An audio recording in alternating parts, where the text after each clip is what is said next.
Exodus 38. They built the altar of burnt offering of acacia wood, 3 cubits high. It was a square 5 cubits long and 5 cubits wide. They made a horn at each of the 4 corners, so that the horns and the altar were of one piece, and they overlaid the altar with bronze.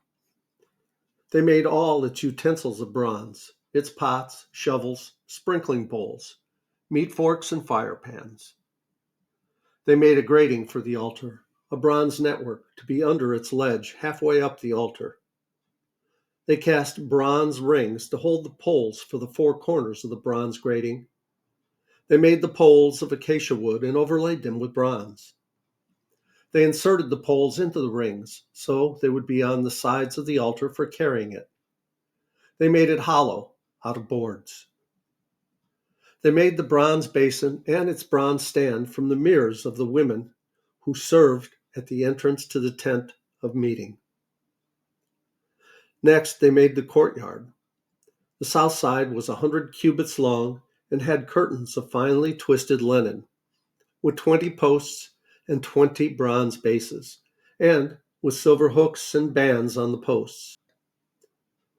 The north side was also 100 cubits long and had 20 posts and 20 bronze bases, with silver hooks and bands on the posts. The west end was 50 cubits wide and had curtains, with 10 posts and 10 bases, with silver hooks and bands on the posts. The east end, toward the sunrise, was also 50 cubits wide. Curtains 15 cubits long were on one side of the entrance, with 3 posts and 3 bases, and curtains 15 cubits long were on the other side of the entrance to the courtyard, with 3 posts and 3 bases. All the curtains around the courtyard were of finely twisted linen. The bases for the posts were bronze. The hooks and bands on the posts were silver, and their tops were overlaid with silver, so all the posts of the courtyard had silver bands. The curtain for the entrance to the courtyard was made of blue, purple, and scarlet yarn and finely twisted linen, the work of an embroiderer. It was 20 cubits long, and like the curtains of the courtyard, 5 cubits high, with 4 posts and 4 bronze bases. Their hooks and bands were silver, and their tops were overlaid with silver. All the tent pegs of the tabernacle and of the surrounding courtyard were bronze.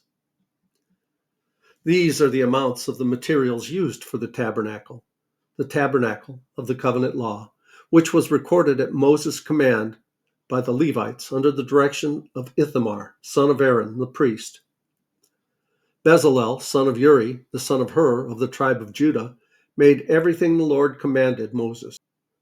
With him was Oholiab, son of Hashemek, of the tribe of Dan, an engraver and designer, and an embroiderer in blue, purple, and scarlet yarn and fine linen.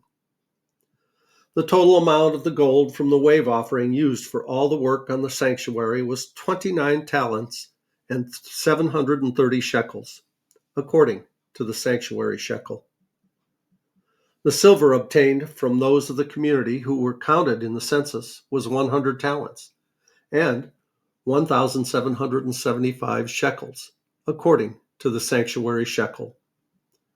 1 bekah per person, that is, half a shekel, according to the sanctuary shekel, from everyone who had crossed over to those counted 20 years old or more, a total of 603,550 men.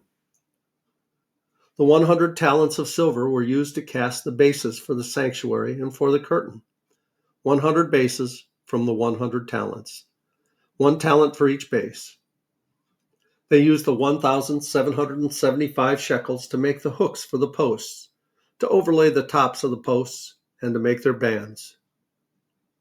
The bronze from the wave offering was 70 talents and 2,400 shekels.